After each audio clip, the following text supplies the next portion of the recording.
రంగయ్య ఇంకా కాంతమ్మలకు ఇద్దరు కూతుళ్ళు, కుసుమ ఇంకా చాందిని. రంగయ్య ఓ మధ్యతరగతి కుటుంబీకుడు. అతను తన కూతుళ్ళిద్దరికీ మంచి సంబంధం చూసి పెళ్లి చేయాలనుకుంటాడు. ఉన్న దాంట్లోనే అంగరంగ వైభవంగా పెళ్లి చేయాలని మంచి మంచి సంబంధాల కోసం ఎదురు చూస్తూ ఉంటాడు. అలా రంగయ్య తన కూతుళ్ళిద్దరికీ కొద్ది రోజుల్లోనే మంచి సంబంధం చూసి ఒకే ముహూర్తానికి ఇద్దరి పెళ్ళిళ్ళు ఒక్కసారే చేస్తాడు. తర్వాత కూతుళ్ళిద్దరికీ పెళ్ళైన తర్వాత మొట్టమొదటిసారిగా వస్తున్న సంక్రాంతి పండక్కి కూతుళ్ళిద్దరిని తీసుకుని రావాలని కాంతమ్మ రంగయ్యతో ఇలా అంటుంది. ఏమయ్యా, అమ్మాయిలకి పెళ్ళైన తర్వాత వస్తున్న మొదటి పండగ కదా, వెళ్ళి అమ్మాయిల్ని అల్లుల్ని పండక్కి పిలిచి రావయ్యా. ఇంకా పండక్కి కొద్ది రోజుల సమయం ఉంది. ఆ, ఆ, నాకు తెలుసులేవే. అయినా పెళ్ళైన తర్వాత మొదటిసారి అమ్మాయి వాళ్ళ ఇంటికి వెళ్తున్నాను. ఇలా ఒట్టి చేతులతో వెళ్తే ఏం బాగుంటుంది? నువ్వు వాళ్ళ కోసం ఏదైనా 2 రకాల పిండి వంటలు చేసావంటే అవి తీసుకుని వెళ్ళి వాళ్లకు ఇచ్చి వాళ్ళని పండక్కి రమ్మని ప్రేమతో ఆహ్వానించి వస్తాను. అప్పుడు అందరూ చాలా సంతోషంగా పండక్కి వస్తారు. నువ్వేమంటావు? ఆ మాత్రం మర్యాదలు చేయాలని నాకు కూడా తెలుసులయ్యా. నువ్వేం కొత్తగా చెప్పక్కర్లా. ముందు పిండి వంటలు చేసిన తర్వాతే నిన్ను అమ్మాయి దగ్గరికి వెళ్ళి రమ్మని అడిగాను. నేను తల్లినయ్యా. తల్లి మనసు అర్థం చేసుకోవడం ఎవరి వల్ల కాదు. సరే సరే, ఆ పిండి వంటలన్నీ తీసుకొని వచ్చావంటే నేను ఇవాళే వెళ్ళి ఇద్దరిని పండక్కి రమ్మని ఆహ్వానించి వస్తాను. మళ్ళీ మన ఊరు నుంచి బస్సు వెళ్ళిపోతే మధ్యాహ్నం కానీ బస్సు రాదు అని రంగయ్య అక్కడి నుంచి కూతుళ్ళ దగ్గరికి బయలుదేరతారు. ముందు రంగయ్య పెద్దల్లుడి ఇంటికి వస్తాడు. పెద్దల్లుడు చాలా మంచివాడు. పెద్ద కూతురేమో కొంచెం గడుసుదే. వెంటనే, రండి మామయ్య గారు, రండి. మీరు మొదటిసారి మా ఇంటికి వచ్చారు. ఇంటి దగ్గర అందరూ బాగున్నారా అని అడుగుతాడు పెద్దల్లుడు రమేష్. బాగున్నాను బాబు, మీరెలా ఉన్నారు? ఏమ్మా కుసుమ, నువ్వెలా ఉన్నావమ్మా? ఇదిగో మీ అమ్మ నీ కోసం పిండి వంటలు పంపింది, తీసుకో అమ్మా. అయ్యి, అమ్మ నా కోసం పిండి వంటలు పంపిందా నాన్న? అదేంటి నాన్న, అమ్మ కొన్ని పిండి వంటలే పంపించింది. అమ్మకి నా గురించి తెలిసే నాకు కొన్ని ఎలా సరిపోతాయని కొన్నే పంపింది నాన్న. చూడు కుసుమ, ఎప్పుడు నీకు తిండికోలే. అలా మీ నాన్నగారిని నిల్చోబెట్టే మాట్లాడతావే. మీరు కూర్చోండి మామయ్య గారు. కుసుమ సంగతి మీకు తెలిసిందే కదా, దానికి కొంచెం తిండి పిచ్చి ఎక్కువ. అదేం పర్లేదులే బాబు. కుసుమ, అమ్మ ఇప్పుడు కొన్నే పంపించింది. నేను మిమ్మల్ని పండక్కి ఇంటికి పిలవడానికి వచ్చానమ్మా. పండక్కి ఇంటికి వచ్చినప్పుడు నీకెన్ని కావాలంటే అన్ని పిండి వంటలు చేసి పంపిస్తుంది మీ అమ్మ. అల్లుడు గారు, మీకు పెళ్ళైన తర్వాత వస్తున్న మొదటి సంక్రాంతి పండుగ కదా, అందుకే మీరు తప్పకుండా పండక్కి మా ఇంటికి రావాలి. అయ్యో, మీరింతలా చెప్పాలా మామయ్య గారు? మేము ఖచ్చితంగా వస్తాము. కుసుమ, అలా చూస్తూ నిలబడతావే? మీ నాన్నగారు ప్రయాణం చేసి వచ్చారు. తాగడానికి ఏమన్నా పెట్టి ఏమన్నా భోజనం సిద్ధం చెయ్యి. బే, ఇప్పుడు నాకు పెద్దగా ఏమీ వద్దు అల్లుడు గారు. అమ్మా కుసుమ, నాకు కొంచెం మజ్జిగుంటే తీసుకురమ్మా. నేను ఇక్కడి నుంచి చెల్లెలింటికి కూడా వెళ్ళాలి. వాళ్ళని కూడా ఇవాళే పండగకి రమ్మని ఆహ్వానించి రావాలి. అటు నుంచి అటే నేను ఇంటికి వెళ్ళిపోతానమ్మా. సరే మామయ్య గారు, మీరు జాగ్రత్తగా వెళ్ళిరండి. ఇంటికి వెళ్ళిన తర్వాత ఒక్కసారి ఫోన్ చేయండి, ఇంటికి జాగ్రత్తగా వెళ్ళారా లేదా అని. ఏంటి కుసుమ, నువ్వు ఇలా ప్రవర్తిస్తున్నావు? కనీసం మీ నాన్నతోనైనా మంచిగా ఉండలేవా? ఇంటికి వచ్చిన కన్న తండ్రిని ఏ కూతురైనా సరే ఖాళీ కడుపుతో అలా పంపిస్తుందా చెప్పు? ఎప్పుడు నాకెవరు ఏం తెస్తారు, ఏం తినాలని చూడడమే కాదు, అప్పుడప్పుడు పక్కని వాళ్ళ ఆహారం గురించి కూడా పట్టించుకోవాలి. ఇంక నువ్వు ఎప్పుడు మారుతావో ఏమో. నన్నేం చేయమంటారండి? మీరు అడిగారు కదా, మా నాన్న కుదరదు, మా చెల్లి వాళ్ళ ఇంటికి కూడా వెళ్ళాలి, టైం అయిపోతుందని మజ్జిగతోనే సరిపెట్టుకున్నాడు. దానికి నన్నేం చేయమంటారు? అయినా మీతో ఎప్పుడు ఉండేవాదనే కానీ అమ్మ నాకు ఇష్టమైన రవ్వ లడ్డూలు పంపించింది. నేను ముందు వెళ్ళి అవి తినాలి, తర్వాత మీతో మాట్లాడతాను అని కుసుమ అక్కడి నుంచి వెళ్ళిపోతుంది. రాజేష్ కుసుమ ఎప్పటికీ మారదు అని తిట్టుకుంటూ వెళ్ళిపోతాడు. ఇంకో పక్క రంగయ్య చిన్న కూతురింటికి వస్తారు. చిన్న కూతురు చాలా మంచి అమ్మాయి. వచ్చిన వెంటనే నాన్నని పలకరిస్తుంది. రా నాన్న రా, చాలా రోజుల తర్వాత ఈ చిన్న కూతురు నీకు గుర్తొచ్చిందా? పెళ్ళయి ఇంటికి పంపించావు, ఒక్కసారి కూడా నన్ను చూడ్డానికి రాలేదు. నెల రోజులవుతుంది. ఇంట్లో అందరూ బాగున్నారా నాన్న? అమ్మ వాళ్ళందరూ? బాగున్నారమ్మా. మిమ్మల్ని సంక్రాంతి పండగకి పిలవడానికి వచ్చాను. వస్తూ అక్క దగ్గరికి వెళ్ళి అక్కని బావని పిలిచానమ్మా. ఇంకా మిమ్మల్ని పిలవడమే ఆలస్యం, అందుకే ఇక్కడికి వచ్చాను.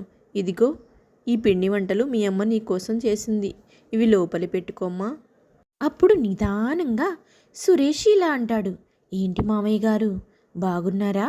మా కోసం చాలా తినుబండారాలు తీసుకొచ్చినట్టున్నారు. కానీ అవన్నీ ఎక్కువ రోజులు నిలవ ఉండవు కదా. ఈసారి ఏదన్నా తీసుకొచ్చేటప్పుడు ఎక్కువ రోజులు నిలవ ఉండేటట్టు తీసుకురండి అని అంటాడు సురేష్. అప్పుడు రంగయ్యకి సురేష్ పిసినారితనం అర్థమవుతుంది. అలాగే అల్లుడు గారు, ఈసారి మీరు చెప్పినట్లే తీసుకొని వస్తాను అంటాడు రంగయ్య మొహమాటంతో. నాన్న కాళ్ళు చేతులు కడుక్కొని భోజనం చేద్దు గాని నీకోసం నేను ఏదైనా వెరైటీగా వంట చేస్తాను. అబ్బే, ఇప్పుడు అవేం వద్దమ్మా. మీరు తినడానికి ఏమి వండుకున్నారో నాకు అదే పెట్టు చాలు అంటాడు రంగయ్య. సురేష్ పైకి పిసినారితనంగా కనిపిస్తున్న మనసులో చాలా మంచివాడు.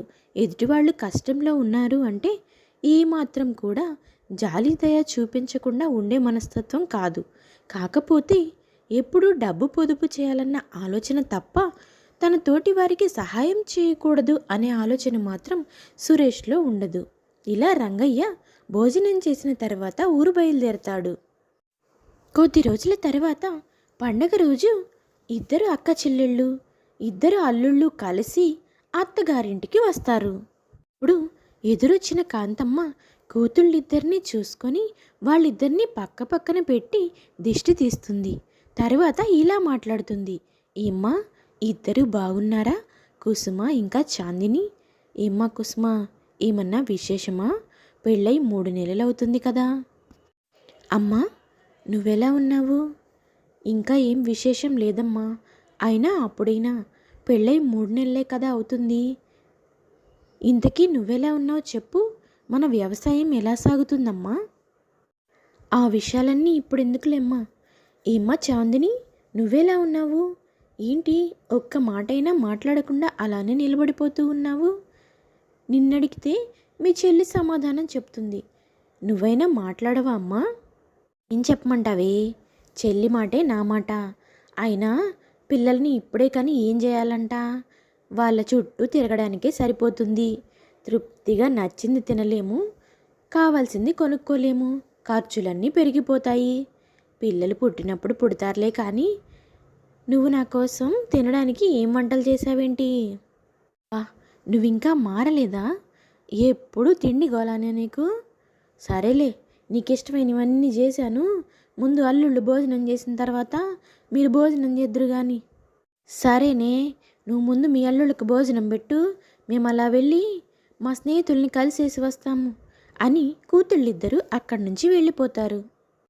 రంగయ్య అల్లుళ్ళిద్దరికీ చాలా మర్యాదలు చేస్తూ ఉంటాడు. అంతమ్మ అల్లుళ్ళతో ఇలా అంటుంది. బాగున్నారా బాబు? మీ అమ్మ నాన్న అందరూ బాగున్నారయ్యా?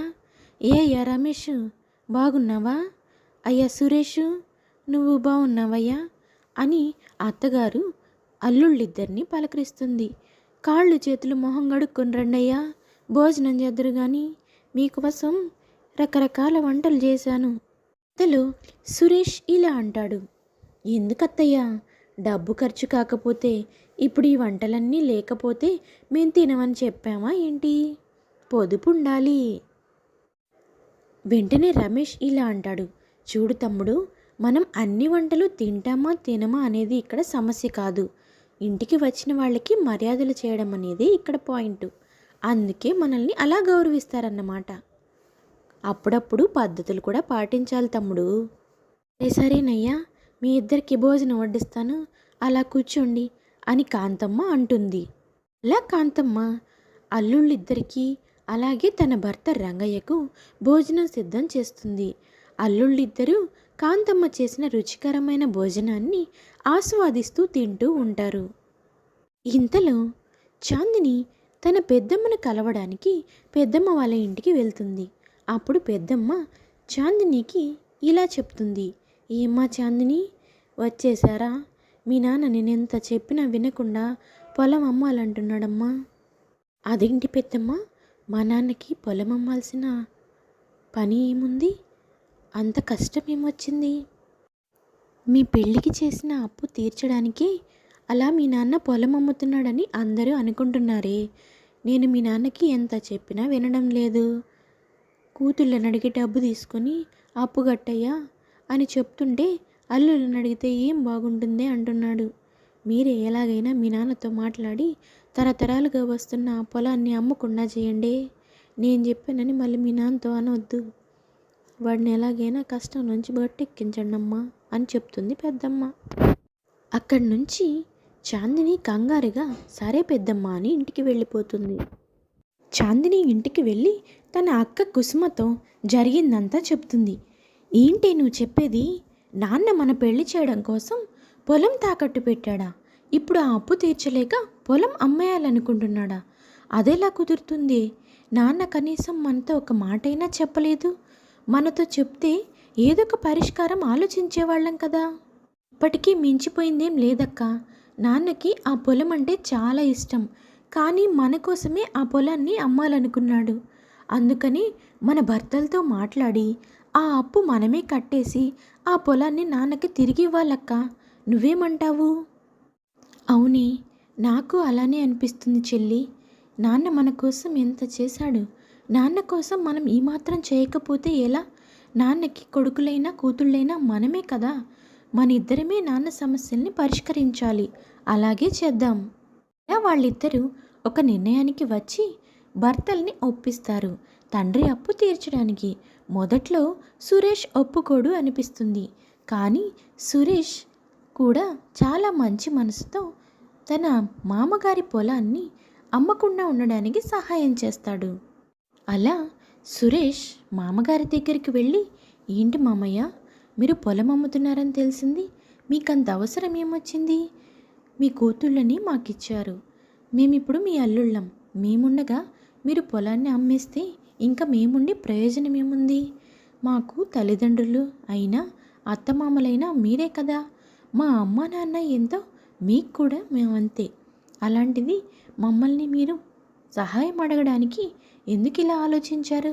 ఒక్క మాట చెప్తే మేము ఆ పొలాన్ని ఎప్పుడో విడిపించేవాళ్ళం. అవును మామయ్య, తరతరాలుగా వస్తున్న ఆ పొలాన్ని మీరు అమ్మడానికి వీల్లేదు. నాకు కుసుమ చెప్పింది మీకు ఆ పొలం అంటే చాలా ఇష్టమని.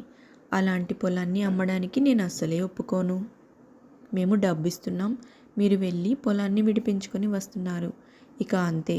లేదంటే మేము పండక్కి వచ్చిన అల్లుళ్ళం కాదు, అలిగి వెళ్ళిపోయిన అల్లుళ్ళం అవుతాము.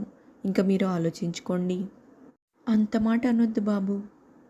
ఏదో మిమ్మల్ని అడగడానికి మొహమాటంతో అడగలేకపోయాను. కానీ మిమ్మల్ని దూరం చేసుకోవాలని కాదు. మమ్మల్ని తల్లిదండ్రులు అన్నారు చూసారా? ఆ మాటతోనే నా మనసులో ఉన్న భయం అంతా పోయింది. ఈరోజు మీరు చేస్తున్న సహాయాన్ని నేను జన్మలో మర్చిపోలేను. వెంటనే కాంతమ్మ ఇలా అంటుంది. అవునయ్యా, నాకు మీలాంటి అల్లుళ్ళు దొరికినందుకు నేను చాలా అదృష్టవంతురాలిని. నా కూతుళ్ళకి మంచి భర్తలు వచ్చారు. మీరు చల్లంగా ఉండాలి అంటుంది కాంతమ్మ. అలా సంక్రాంతికి పండక్కి వచ్చిన అల్లుళ్ళు ఇచ్చిన డబ్బుతో మామగారు తల పొలాన్ని విడిపించుకుంటారు. ఇది ఇవాల్టి కథ. మనుషులు ఒకరికొకరు సహాయం చేసుకోవాలి. అప్పుడే బంధాలు బంధుత్వాలు నిలుస్తాయి. పండగల అంతరార్థం ఇదే. ఒకరినొకరు ప్రేమించుకోవాలి, ప్రేమాభిమానాలు పెంపొందించుకోవాలి, అలే బంధాలను నిలబెట్టుకోవాలి. ఆ రోజు నుంచి కాంతమ్మ ఇంకా తన ఇద్దరి కూతుళ్ళు చాలా సంతోషంగా ఉంటారు.